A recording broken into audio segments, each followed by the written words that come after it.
Australia's games industry only employs around 1,000 people, which is very small compared to other markets out there. Even those with similar economies to ours, markets such as Canada, have much larger numbers of people working in the industry.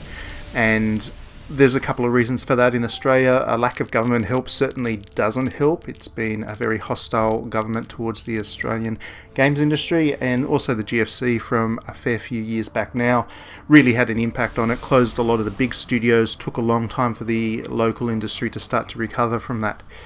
But one thing that the Australian industry has never lacked for is creativity and ideas. Knowing that we can't compete with the big guns in terms of the AAA production values and all that, the Australian developers that have survived and even thrived have been ones that have been willing to embrace different ideas, create niches for themselves, and really explore kind of the artsy and creative side of the industry. And that's why I love it. So I've pulled together a video looking at a whole bunch of different games that Australia's industry have produced that have ended up on the PlayStation 4. This is by no means the full list of games from Australia that is available on the PS4, but it shows a good cross-section, I feel, for some of the stuff that's out there, and certainly the kinds of games that I love that have come from Australia. I do love all of these games that you'll see. So sit back, enjoy. It's a fairly long video. I've got a lot to show.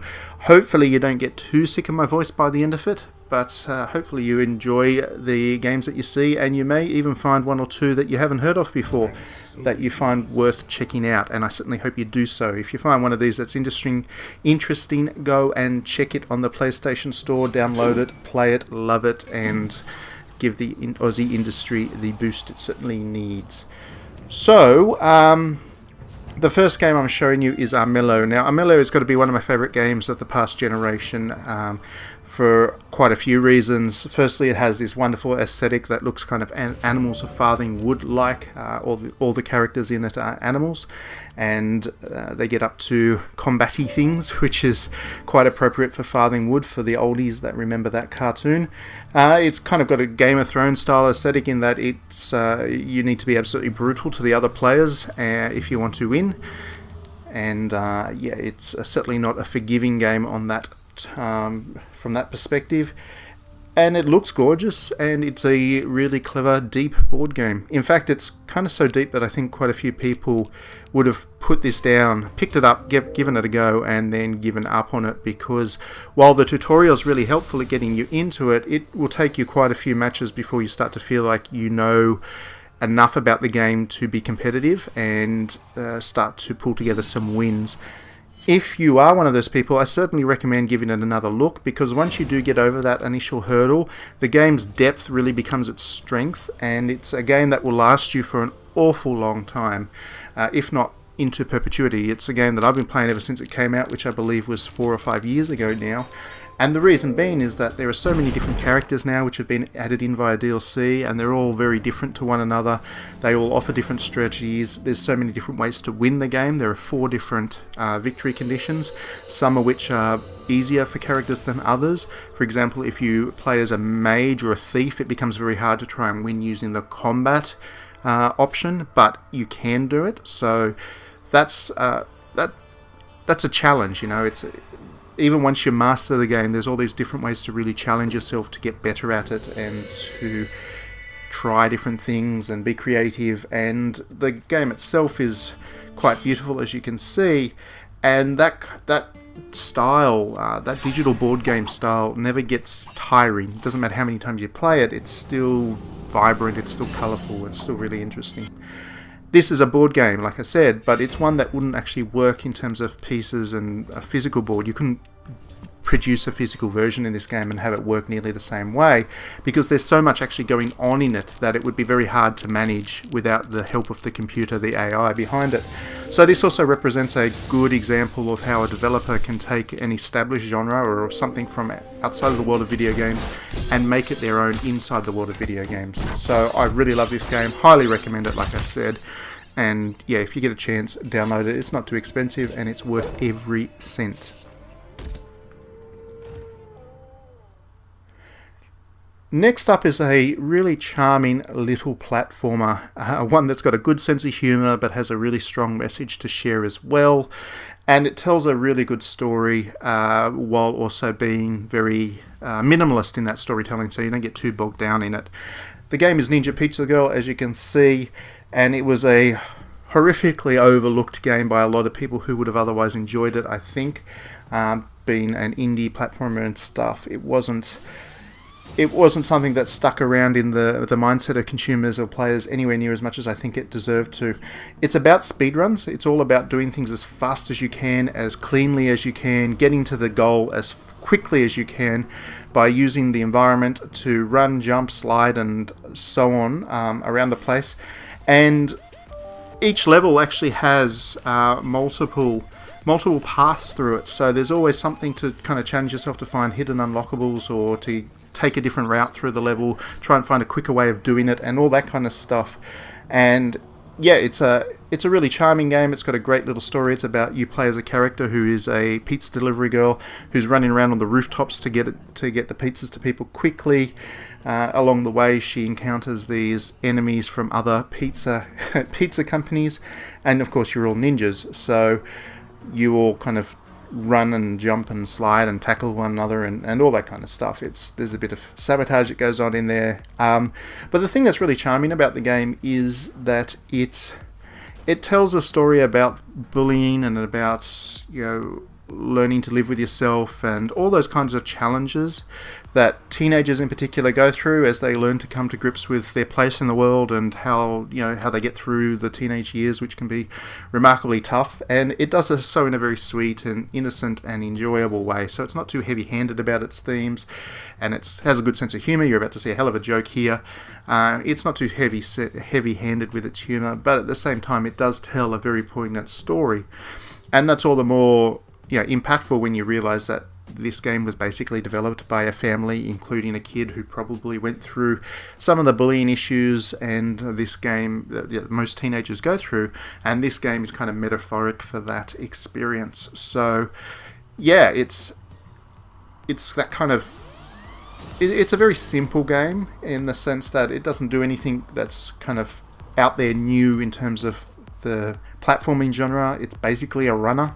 And there's nothing wrong with runners, of course. They're great. Actually, I love runners because they take the unnecessary bits out of a platformer, because all you're doing in the typical platformer is running from left to right anyway, and lets you then focus on the kind of the gravity-defying jumps and the acrobatics and all that kind of good stuff, the fun stuff that you want, that you really come to a platformer for.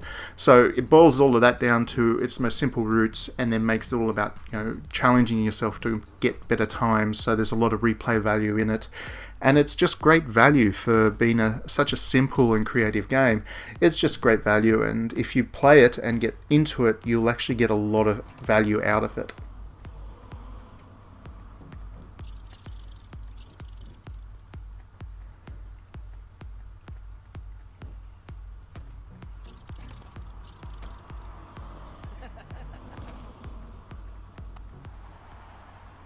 Next up, we have AO Tennis. Now, in the interest of due disclaimers, I actually do some work with the developer of these games, of this game and another one, which you'll see later on in the video. The developer is Big Ant, so I'm obviously not going to recommend you buy it, and that's why I haven't actually covered these games on digitallydownloaded.net for, since I started to do any kind of work with the company. But in the interest of this video, I think it's only fair to showcase what Australian developers are doing with the sports genre, because Australians do love their sports. They really love their sports, and we've got developers that focus very heavily on trying to do these niche sports which don't get a look in from EA and 2K and so on, and Sony with baseball. There are developers out there that are genuinely trying to create interesting and authentic experiences to these various sports. Now, AO Tennis launched with a lot of controversy. It wasn't the game that a lot of people wanted, but already it's in a far better state as the developer has really worked on patches and so on to make it play much more like the tennis game that people were expecting. And as you'll see from this footage, or at least I hope you see, it's quite smooth, it's quite clean.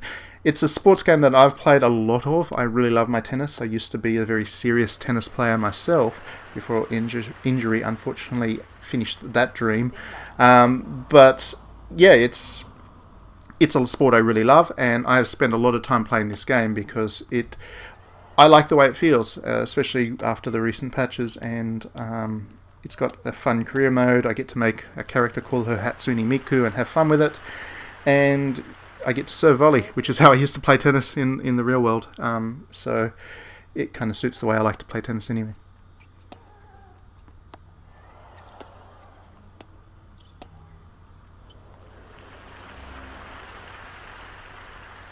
I couldn't give her green hair, so I gave her a green skirt. That's why.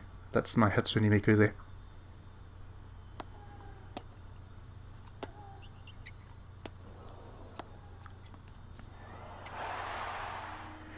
Radio. So moving on to a very different game. This one came out last year. It's called Yonder. And if there is a more beautiful game that's come out of Australia, I don't know. This is an open world game which is basically all about being gorgeous and being just fun to be and enjoyable to be in.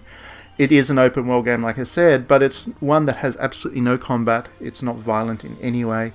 It's about helping people by doing healthy, productive things, helping them find items, helping them craft things.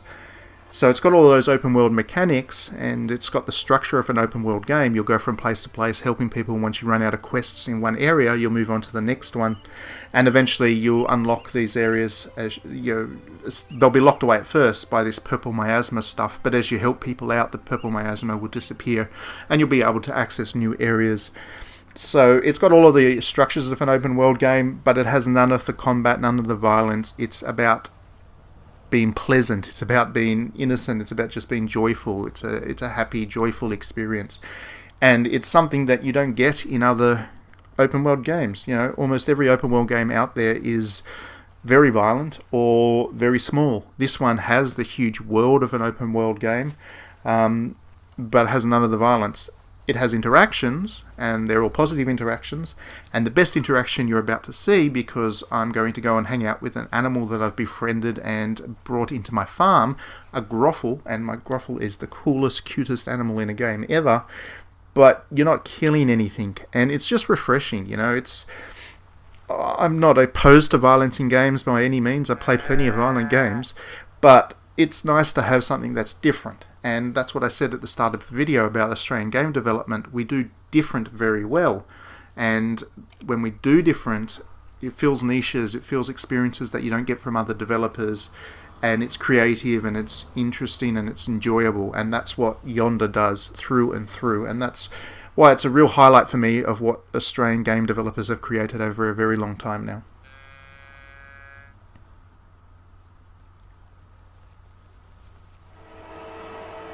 Next up, we have another sports game. This one's not by Big Ant. This one is by Wicked Witch. It's called AFL Evolution. Now, for people who don't know, who aren't maybe Australian, because if you're Australian, you definitely know this, but if you're not Australian, you probably don't know too much about AFL. It is basically our national obsession sport. Everybody knows a bit about AFL. Even if you don't regularly follow AFL, you will get dragged along to matches from time to time. You will know the basics about how AFL works. You've probably kicked footballs around as a kid. It's huge. It is absolutely a mammoth sport in Australia. It's of the same caliber as the gridiron or NFL is over in America. So unfortunately for game developers, they've got such limited budget to work with when they come to create an AFL game, because it is basically a one-market sport. It only gets played in Australia. There's no interest in it by anybody who's not Australian, really, outside of Australia, to sustain a game being made about it. So you've got a very tiny market who will buy this. Australia's only 24 million odd people, and that's not a big market to target for a video game. So budgets are small, and obviously you can't expect an EA quality sport game take on AFL. You can't expect it to play or have the feature set of a FIFA. But what you do expect is that the developers try really hard to capture the essence of the sport, even as you forgive it for its bugs or its inconsistencies. And I honestly think AFL Evolution does that. I'm not the world's biggest fan of AFL, but I enjoy watching it from time to time. And it certainly for me captures the atmosphere of what I like about AFL. I like the way that, you know, in AFL you've got the big kicks and the big catches, because that's the way the sport flows around the field. I'm not going to explain how AFL works over this short segment, but it's all about the kicks and the catches. And this game does that. It has that kind of, it has those mechanics in there, and that is definitely the focus of the experience. And it just feels good to play, especially multiplayer when you're not focused so hard on it. You have a couple of beers and you're just out there to enjoy yourselves. If you play this with another AFL buddy, you have a good time, and I really enjoyed it. So yeah, it's a sport that only an Australian developer could even want to try and make, and it's great that there are those games out there for Australian fans of the sport, and we don't have, you know, overseas developers exclusively looking at it and going, it's not worth their time because there isn't the money in the local market to sustain it. So good on the developers for continuing to create AFL games. Take too long lining up for goal. Invariably, the mind messes up more shots than the body. Cunningham will have earned his paycheck if he converts this one. The ball is slatted towards goal by Tippett. Goal. When he's on song, he sings a very good song. Tippett with his first. Sydney could just playing kick to kick out there. And Next up is a game that will really appeal to the nostalgics out there. It's called Screen Cheat. It is a multiplayer shooter with the one trick, I guess, being that everybody's invisible. So the only way that you can tell where somebody else is to look at their corner of the screen and figure out, using the colours and the position, you know, the landscape and the markers around them, where exactly they are on the field. And that goes right back to when we used to play GoldenEye as kids, and everybody who, you know, is my age played GoldenEye as a kid on the Nintendo 64, and everybody used to both laugh at one another and get really frustrated by the fact that everybody would screen cheat. They'd look at the other person's corner of the screen, figure out where they were, and basically ruin all of their strategies or approaches to any kind of stealth that they might want to be doing. So yeah, there's no way to play this game without having the split screen. Even in online multiplayer, it just wouldn't work unless you can see where your opponents are via their corner of the screen. And it's limited to 4 player, just like the GoldenEye back in the day was. And for some, that is limited. I remember reading a lot of comments online back when this game was new about how, well, why don't you have 8-player multiplayer? But if you had 8-player multiplayer, the screen would be split so many ways it'd be impossible to see what's going on. So yeah, this is an example again of an Australian developer targeting a niche, which won't appeal to everybody. It's not a game that will appeal to everybody because people, older, younger people especially, want the more modern trappings of first-person shooters. They want the whole screen to themselves. They want large battles featuring dozens of people at once.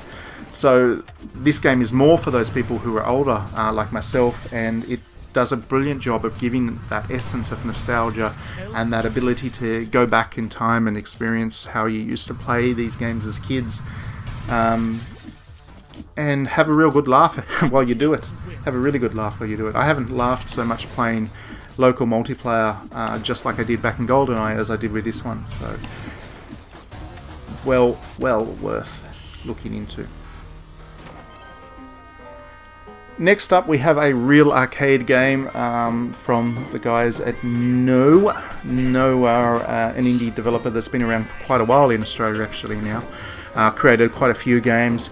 This is the one game to date that they have produced for PlayStation 4, and it's really good. It's a turret shooter, so basically like the arcade games of old where you're in one place and you can swivel around a full 360 degrees, and you have to defeat wave after wave after wave of oncoming enemies. Each wave is obviously more difficult, and eventually it'll prove to be too much and you will get hit a couple of times. You'll lose the hearts, which you see at the top left of the screen there. Once those all run out, it is game over. This game has a progression system in that you collect coins as you're playing, and then you use those coins to unlock additional weaponry, get extra hearts, all of that kind of stuff, and that obviously lets you last longer in the battles and get higher points and it's all about scoring. This game's all about getting the maximum score you can. And other than that, it is really that simple. And simple, but not in a bad way. It's that really addictive kind of formula. It's a great looking game, as you can see, and it has a lot of charm. Like the bunnies and stuff, they're really, really charming, and it's a game that I will forget about for quite a while, I must admit. I will put it down and then not play it for quite a few months. But then something will twinge in the back of my mind and I'll remember that I have this game. So I will load it up on the PlayStation 4 and then I'll sit there and I'll play it for quite a few hours. Simply because it's just so damn charming. It's light entertainment, it's easy to play, it's comfortable, and it's familiar, and it's, again, nostalgic, a bit like the last game, really. I remember spending a lot of time in arcades playing these arcade shooters and trying to get top scores, and Blastin' Bunnies scratches that itch. It would be nice if it was in VR, though, I must admit. Now that VR's out, it would be great if the guys at NoNo could take another look at this and give it another whirl, because there are some other light gun style arcade shooters on PlayStation VR, but none of them are particularly great or try to be a bit too much at times, and in overextending themselves they lose some of their appeal. And I think this one's strength is that it doesn't try to be more than a simple light gun shooter, without the light gun, obviously. Although you can play two ways. You can play either with traditional first-person shooter controls, or you can play with motion controllers. Not the PlayStation Move, I mean you can use your DualShock as a motion controller. And either way works. I prefer the first-person shooter controls just because they're more familiar for me. But either way does work. And the other thing is, it's very customizable, I must say. I'm playing obviously at the Japanese themed level right now, but there's urban style levels, there's grassy style levels, there's undead style levels, and you can also skin your bunnies in all those different ways too. So there's an awful lot of customization which you can use to further extend the life of the quite simple but effective gameplay.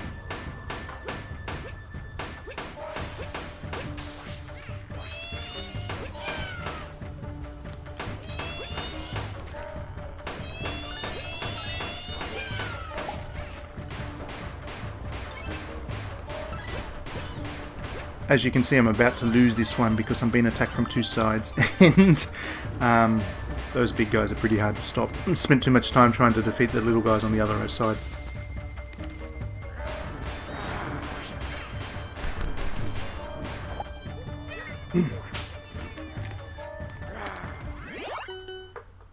Next up, we have a really brilliant remaster of a very classic game. I love Pac-Man, spent a lot of time playing Pac-Man over many years now.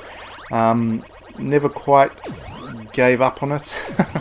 I might stop playing it for a couple of weeks at a time, but I always find myself playing it again at some stage. I have the original Pac-Man in just about every format you could possibly imagine. Every console I have has a version of Pac-Man on it. Namco Bandai keep releasing it on every platform. I keep buying it.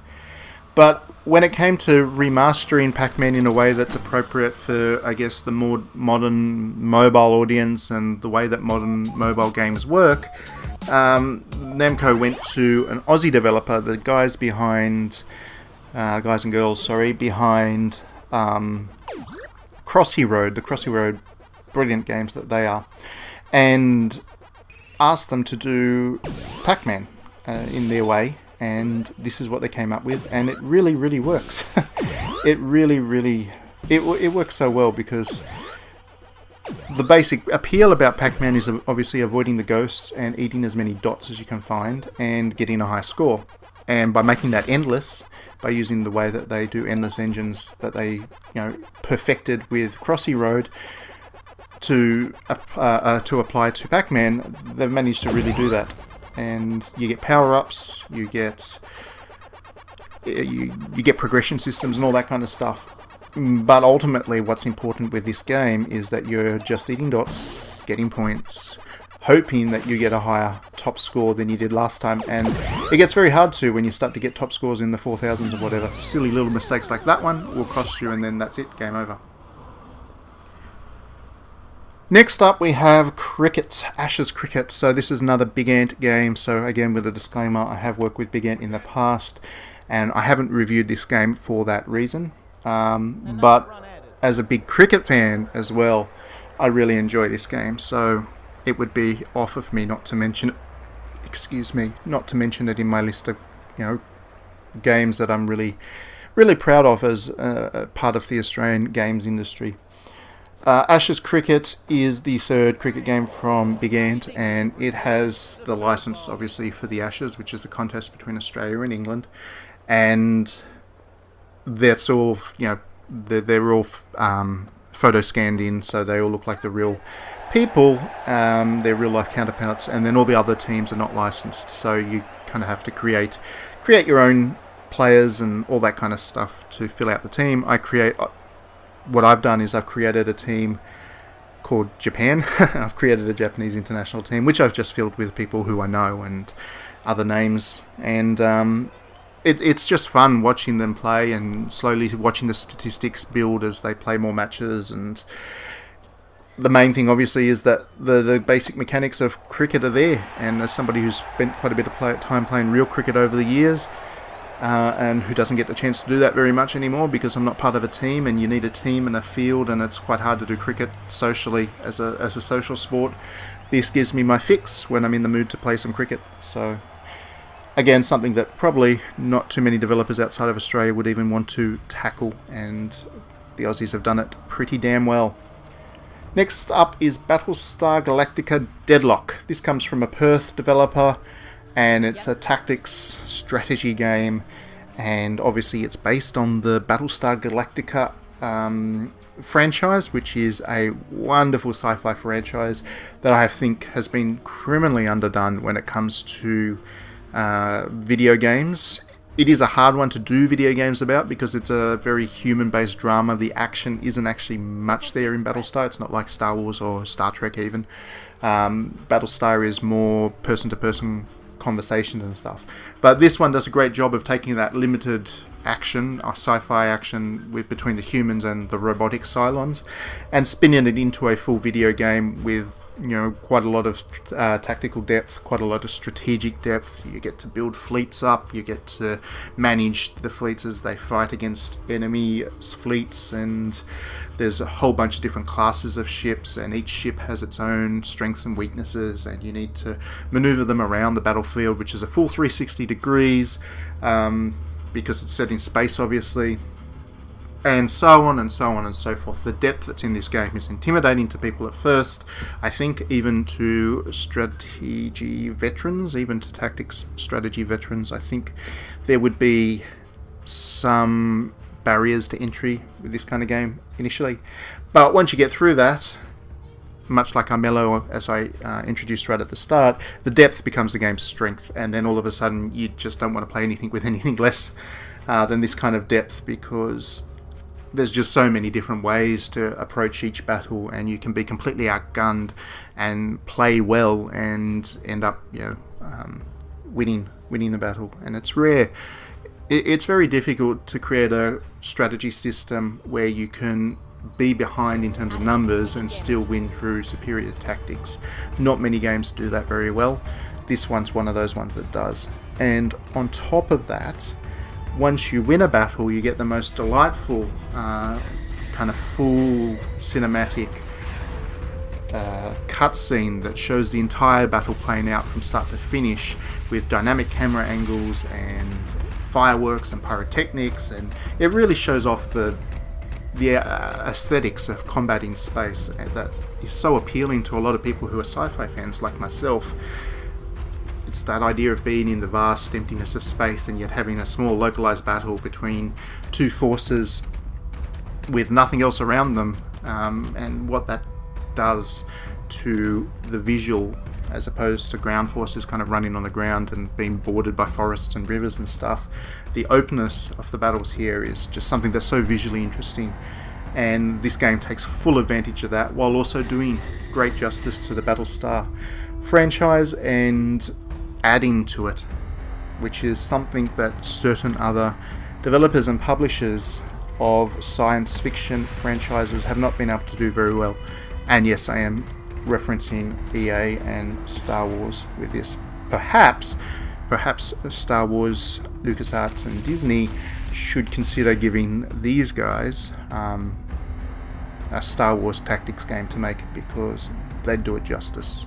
And that's, you know, that's a great strength of the Aussie development industry. We can be creative and we don't have to create big blockbusters with loot boxes to make money and create a sustainable business model.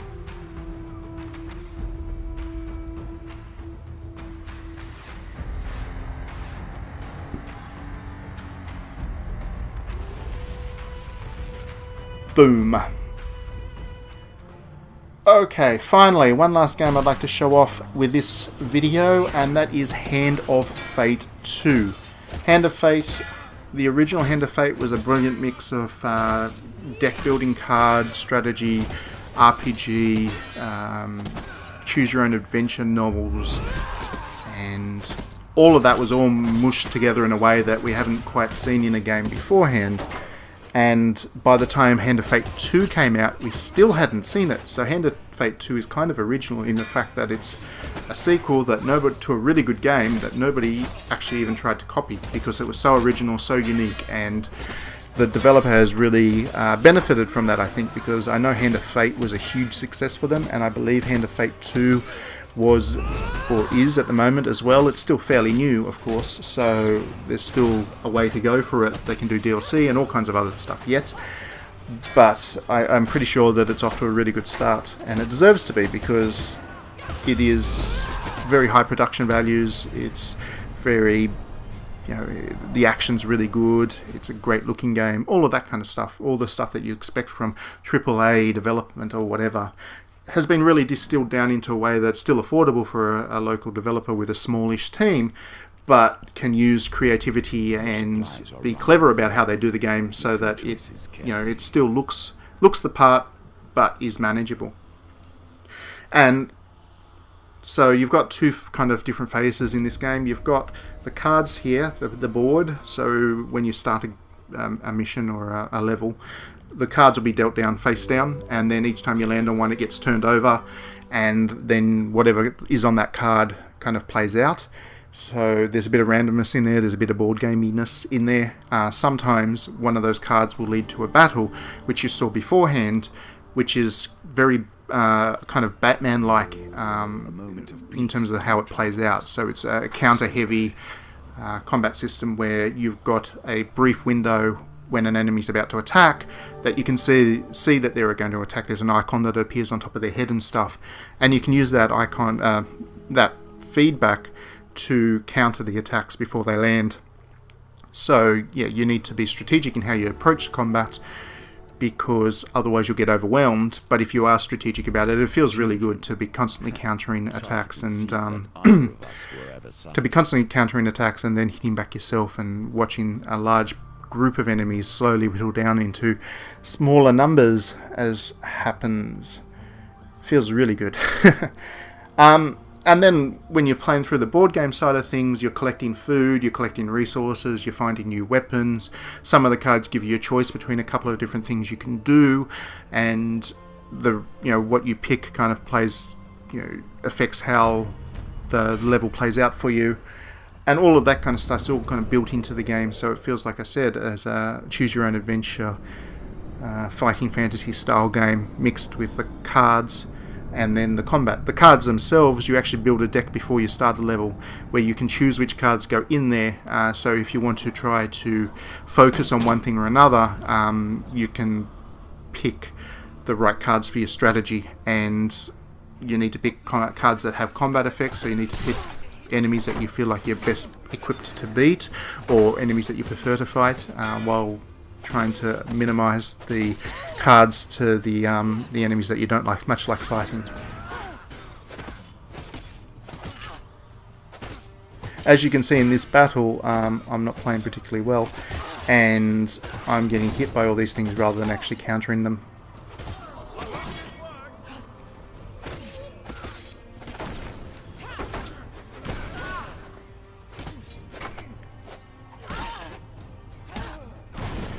So anyway, thanks for watching this video. I know it was a lengthy one, but I did want to really show off a range of Australian games, and hopefully, you know, show you one or two that you haven't played before that you can now go away and, you know, look into. I really recommend all of these games and really enjoy all of them. So, I mean, amongst other things, I really wanted to celebrate the Australian games industry. It's been a tough week for the Australian games industry. Last week we got some unfortunate news from the government that, despite every recommendation coming through to increase support to the games industry, the government decided it didn't want to, and it won't be supporting the industry. So that 1,000-odd employees that the industry has will probably be fairly stable into the near future, and it'll be hard for the industry to really capitalize on the creativity that we have in bounds because of the financial side of things. But, you know, if you support more Aussie games, hopefully we'll get more of them, and that would be a great thing indeed.